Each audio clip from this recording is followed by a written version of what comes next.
Olá pessoal, tudo bem com vocês? Espero que estejam tudo bem, certo? Dando continuidade ao nosso assunto sobre conservação de energia mecânica, nós vamos trabalhar agora com sistemas dissipativos, certo?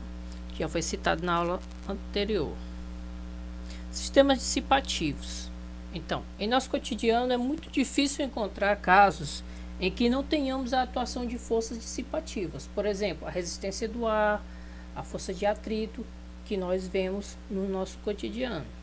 Então, nos casos em que há forças dissipativas, a energia mecânica final de um corpo é sempre menor que a energia mecânica inicial, certo? Ou seja, a energia, no primeiro momento a gente tem uma energia mecânica e no segundo instante a energia mecânica ela diminui, ela é menor do que a anterior, devido às forças dissipativas atuando nesse movimento, certo? Então, o que nós vemos aqui? Um carro de Fórmula 1 derrapando, né?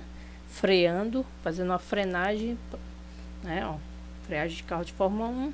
Então, a utilização de freios durante a derrapagem acaba deixando marcas na pista, certo? Aí eu pergunto, para onde foi a energia dissipada desse veículo? Né? Na derrapagem de um veículo, parte da energia mecânica usada para movimentar o carro, né, é transformada em energia sonora, que é o barulho, em calor, né, que aumenta a temperatura, e até mesmo em deformações permanentes, como rastro de borracha no solo, ou seja, parte da borracha se perdeu no solo. E aqui nós vemos o que? Um paraquedista, né, em queda livre aqui, seu paraquedas. Então, salto de paraquedas, descida de paraquedista e a resistência do ar, né? A resistência do ar para cima, enquanto que o paraquedas está se deslocando para baixo. Existe uma resistência. Aí eu pergunto, para onde foi a energia dissipada? No caso do salto de paraquedas, a velocidade ela é reduzida por causa do parte superior do equipamento, que é o velame, né? A gente tem aqui o paraquedas, aqui nós temos o paraquedista, né? Tem um paraquedista e aqui tem a força peso dele. É isso? Nós temos aqui a força peso e para cima aqui nós vamos ter a resistência, né? Força de resistência, que é a resistência do ar, certo? Então, graças à resistência permite que o paraquedista chegue ao solo em segurança, certo? Então, a resistência do ar, tal como o atrito, é uma força que se opõe ao deslocamento de um corpo. O deslocamento do corpo é para baixo e a força de resistência é para cima, certo? Então, se ele tinha uma quantidade de energia mecânica no início do salto, quando ele abre o paraquedas, essa energia, né, é dissipada em forma de atrito aqui por causa do velame, né, diminuindo assim a energia mecânica no sistema. Outra figura aqui, nós temos aqui um meteoro, né? Caiu um meteorito que caiu lá na Rússia em fevereiro de 2013, né? Um meteoro de Chelyabinsk, foi provocado por um asteroide que adentrou a atmosfera terrestre sobre a Rússia em 15 de fevereiro de 2013, transformando-se em uma bola de fogo que cruzou os céus do sul da região do Urais até explodir sobre a cidade de Chelyabinsk, certo? Aí a gente pergunta, para onde foi a energia dissipada? A energia dissipada nesse caso, que é o meteoro, né? O meteoro está aqui, ele entra na atmosfera, que é a Terra, né? Que vamos dizer que aqui é a Terra. Quando ele entra em choque, começa a atritar com o ar, né? Em sua maioria, esses corpos celestes acabam sendo desintegrados quando entram na atmosfera terrestre. Nesses casos, a resistência do ar transforma a energia cinética em calor, produzindo efeitos visuais, certo? Aí no caso aqui, com o efeito ele vai diminuindo de tamanho, quando chega na Terra quase não tem nada, certo? Como determinar a energia dissipada, pessoal? Então, devemos relacionar a energia dissipada ao trabalho das forças dissipativas, as forças que participam para dissipar essas forças, como a força de atrito, né? A gente já falou. Então, o trabalho da força dissipada é igual a energia mecânica final menos a energia mecânica inicial. Então, dizemos então que em um sistema dissipativo, a energia mecânica final, em qualquer instante de tempo, será sempre menor que a energia mecânica inicial. Por quê, pessoal? Porque parte daquela energia se perdeu. Ela foi dissipada nesse processo. Então, a gente pode colocar que a energia mecânica inicial é sempre maior que a energia mecânica final, certo? Vamos aqui para uma questão. Durante uma apresentação, um malabarista lança uma bolinha de massa de 0,2 kg para o alto com uma velocidade de 10 metros por segundo. Velocidade de 10 metros por segundo. Sabendo que a altura máxima que a bolinha atinge é de 4 metros, determine o trabalho realizado pela resistência do ar. Então, nós vamos ter a forma trabalho da força dissipativa é igual a energia mecânica em B menos energia mecânica em A. Então, o trabalho da força dissipativa vai ser energia cinética em B mais energia potencial em B menos energia cinética em A e menos energia potencial em A. Então, como a energia cinética em B, que é no ponto mais alto, que nós temos aqui uma mão, né? Ela jogou a bolinha estava aqui e veio para cá. Quando chega aqui a velocidade, nesse ponto B, aqui nós temos o ponto A e aqui nós temos o ponto B, certo? Nesse instante aqui, a velocidade de B vai ser igual a quanto? A zero. Se a velocidade de B aqui é igual a zero, então a energia cinética no ponto B também é igual a zero. A energia potencial de B é a altura, então nós temos aqui uma altura em B, né? E a altura em A, certo? Então, mais mg, a altura de B, menos 1/2, que é a energia cinética em A. Energia cinética aqui em A, ele tem a velocidade máxima, no caso aqui, 10 metros por segundo. Massa vezes a velocidade de A ao quadrado mais zero. Por que é zero? Porque a altura em A é zero. Então, nós vamos ter energia potencial no ponto A igual a zero. Substituindo, nós temos que 0,2, que é a massa, vezes 10, que é a aceleração da gravidade, vezes a altura em B, que é 4 metros. Menos 1/2 de quem? Da massa, 0,2, vezes a velocidade em A ao quadrado. A velocidade em A, a velocidade com que a bolinha saiu da mão dele, que é 10 metros por segundo. Então, fazendo a conta, nós teremos 8 menos 10, que vai dar igual a menos 2 joules. Mas, professor, por que é menos 2? O que significa isso? O sinal negativo indica que a energia retirada pela resistência do ar da energia mecânica inicial da bolinha, certo? Ou seja, essa energia que se perdeu no movimento que a bolinha faz de ir até o ponto mais alto, certo? Outra questão. Em um experimento de física, um carrinho de massa de 1 kg desce uma mini montanha russa passando pelos pontos A, B, C e D. Conforme a figura, suas velocidades estão indicadas à altura dos pontos A, B, C e D são 5, né? Aqui 5, essa altura aqui 5, aqui 4, aqui 3 e aqui 2. Todos têm o mesmo módulo de velocidade igual a 12 metros por segundo. Verifique quais são as suposições levantadas as corretas. Aí nós temos a energia mecânica do carrinho não se conserva ao longo do trajeto A até D e o trabalho das forças dissipativas de A até B vale menos 10. Vamos analisar primeiro o primeiro item, depois nós passamos os outros três. Então, o que nós temos aqui? Analisando a situação do carrinho, nos três temos que a energia mecânica no trecho A, né? Nós temos o que? Energia cinética em A mais energia potencial em A. Então, nós vamos calcular. A energia cinética em A, nós vamos ter a massa, que a gente sabe que é igual a 1, que ele diz, vezes a velocidade, que a gente sabe que é 12 ao quadrado dividido por 2, mais a energia potencial, que é massa vezes a gravidade vezes a altura. Nós sabemos que a altura de A é 5 metros e a gravidade é 10. A gente tem como total 122 joules no ponto A. No ponto B, a mesma coisa. Energia cinética em B, mais energia potencial em B. Não é cinética aqui. Mais energia potencial em B. Certo? Então, nós vamos somando aqui a energia cinética no ponto B. Também a velocidade é 12. Não muda, né, no caso. E só o que vai mudar aqui é a altura, que cai para 4. Então, nós vamos ter 112 joules. E no ponto C, da mesma forma, a velocidade é a mesma. Então, nós vamos ter essa energia cinética e a altura aqui caiu para 3, então 102 joules diminuindo. E no ponto D, da mesma forma, energia mecânica em D, energia cinética em D e energia potencial em D. Calculando, a velocidade é a mesma, em módulo, mais 1 vezes 10 vezes 10 elevado a 5, não, elevado a 2, vezes 2 aqui, certo? Então, vai dar um total de 92 joules. Então, dessa forma, pode-se concluir que a energia mecânica do carrinho não se conserva. Ó, verifiquem que no ponto A ela é 122 joules, no ponto B 112, no ponto C 102 e no ponto D 92 joules. Então, ela não se conserva.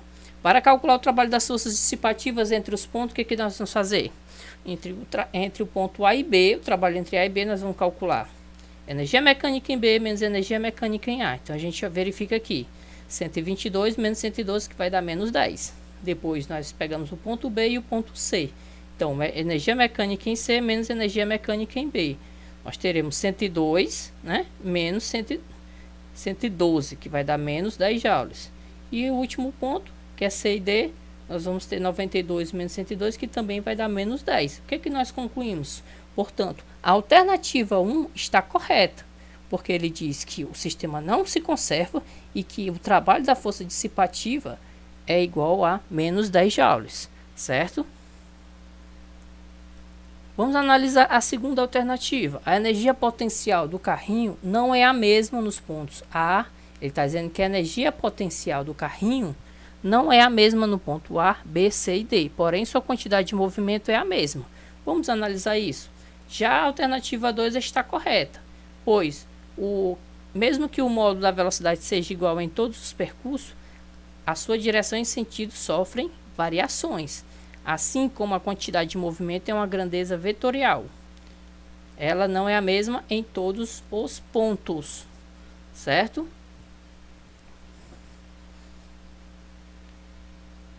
Então, aqui no caso aqui, a alternativa 2 está correta, não é isso?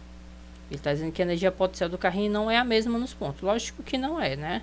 No ponto A, ponto B, ponto C e ponto D, alturas diferentes tem energia potencial. Porém, sua quantidade de movimento é a mesma nos pontos, né? Ele está dizendo aqui que a quantidade de movimento é uma grandeza vetorial. Ou seja, ela não é a mesma em todos os pontos, ela varia. Mesmo que a velocidade seja a mesma, ela vai sempre variar em sentido e direção, porque é um movimento circular, certo? Alternativa 3. A energia mecânica do carrinho no ponto B vale 92 joules. Será? Quanto é a energia mecânica do carrinho no ponto B? Por meio dos cálculos anteriores, determinamos que seu valor é igual a 112 joules. A alternativa 3 está incorreta. Nós calculamos lá atrás, no primeiro item, que a energia no ponto B era 112. Não é isso? 122 no A, 112 no B, 102 no C e 92 no D. Então, no B aqui vai ficar incorreto, certo? Vamos para o 4. Quando o carrinho estiver sobre o ponto B, a superfície da mini montanha russa aplica sobre ele uma força normal de 62 newtons, né? Vamos aqui analisar. E a alternativa 5, no ponto B, a força peso e a força de reação da superfície da mini montanha russa sobre o carrinho possuem a mesma direção e sentido. Analisando nesse ponto aqui, vamos colocar aqui que é a bolinha, né? O carrinho é a bolinha. Analisando as forças de diagrama de força no ponto B, temos que o ponto B, a força centrípeta é igual ao peso mais a força normal. Então, calculando que normal é igual a força centrípeta menos o peso.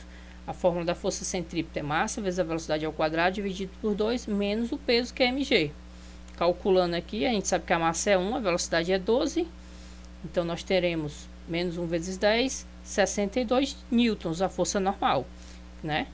62, ó. Quando o carrinho sobe a mini montanha russa, aplica sobre ele uma força normal de 62 newtons. Então, aqui já está correto, certo? Portanto, podemos concluir que as alternativas 4 e 5 são também corretas. Por que a 5 é correta? No ponto B, a força peso e a força normal, a força de reação da superfície da montanha russa sobre o carrinho possuem a mesma direção e sentido. Mesma direção, né, na vertical e o sentido para baixo, ambos, certo? Passamos agora para o próximo exercício. Questão 6. Imagine que um corpo esférico é lançado em uma pista de skate, representada na figura abaixo, né? No livro aqui de vocês tem uma bolinha, né? O sistema determinado pelo corpo esférico e pela pista de skate é conservativo ou dissipativo? Justifique. O corpo esférico. Ó, como o exercício não informa se deve desprezar a resistência do ar ou do atrito, Por exemplo, julgamos que esse sistema é dissipativo, porque ele não excluiu isso, pois essas forças provocam dissipação de energia. Com o tempo, a bolinha vai parar. Então, ele não mandou excluir essa força. O item B, a força normal e a força P são forças dissipativas ou conservativas. A força normal ela é sempre perpendicular, certo? Se a bolinha está bem aqui assim, a força normal vai ser para cima e a força peso para baixo, certo? Força normal e força peso. Então, é sempre perpendicular o deslocamento. Se a bolinha estiver bem aqui assim, a força normal vai ser para cá e a força peso para cá, certo? Então, portanto, seu trabalho é nulo. Dessa forma, uma força conservativa, certo? Seu trabalho aqui no caso vai ser nulo. A força peso também é conservativa, pois o trabalho que ela realiza sobre a esfera entre dois pontos não depende da trajetória, ou seja, se ele tem um trabalho bem aqui assim, só vai depender o que? Da altura que ele está. Não depende da trajetória, certo? Sétima questão. A elevação da temperatura média terrestre em função da intensificação do aquecimento global tem provocado a formação de um maior número de tempestades, sendo algumas das chuvas de granizos. Esse tipo de chuva acontece quando há uma umidade no ar e quando a pressão é muito baixa no interior das nuvens, certo? O que provoca o congelamento do vapor de água mais rapidamente que a precipitação, ou seja, como a pressão é menor, o que acontece? Ela cai, não dá tempo nem ela ficar na forma líquida para poder cair. Ela congela e cai em forma de gelo. Aqui a foto, né, do granizo já em solo. E aqui um granizo, o tamanho dele, né? O tamanho das pedras. Com base nas informações acima, responda. Por que não somos atingidos por enorme pedra de gelo? Pelo seguinte fato que a gente viu lá no meteorito lá no começo da Rússia. As pedras sofrem desgastes por causa da resistência do ar, certo? Elas sofrem desgaste por causa da resistência do ar. E por isso, tanto seu tamanho quanto a velocidade de queda são reduzidos. Podemos dizer, então, que a energia mecânica das pedras é dissipada pelo atrito de ar na forma de calor. Correto? Passemos para a próxima. O Sky Surf é uma modalidade de paraquedismo que utiliza, além do paraquedas, uma prancha para realizar acrobacias aéreas. Durante o início da queda, o paraquedista dispensa o uso do paraquedas para atingir altas velocidades que permitem a realização de manobras. Ou seja, ele salta de paraquedas, ele está com uma prancha e se livra do paraquedas, certo? E fica surfando no ar. Então, qual a função da prancha? O praticante do Sky Surf utiliza uma prancha para obter resistência do ar necessária para auxiliar no desvios e manobras durante seu deslocamento normal. É como se literalmente surfasse no ar, ou seja, esse ar impulsiona a prancha e ele vai fazendo movimentos, fazendo desvios através do atrito do ar com a prancha, certo? Elabora um diagrama de forças que atuam sobre um praticante em queda vertical. Aqui nós temos aqui um praticante, certo? Então, quais seriam as forças que agem nele? Então, nós temos uma força para cima, que força é essa? É a resistência do ar. Temos uma outra força para baixo, que é o próprio peso do praticante. Certo, pessoal? Então, a gente fica por aqui e até a nossa próxima aula.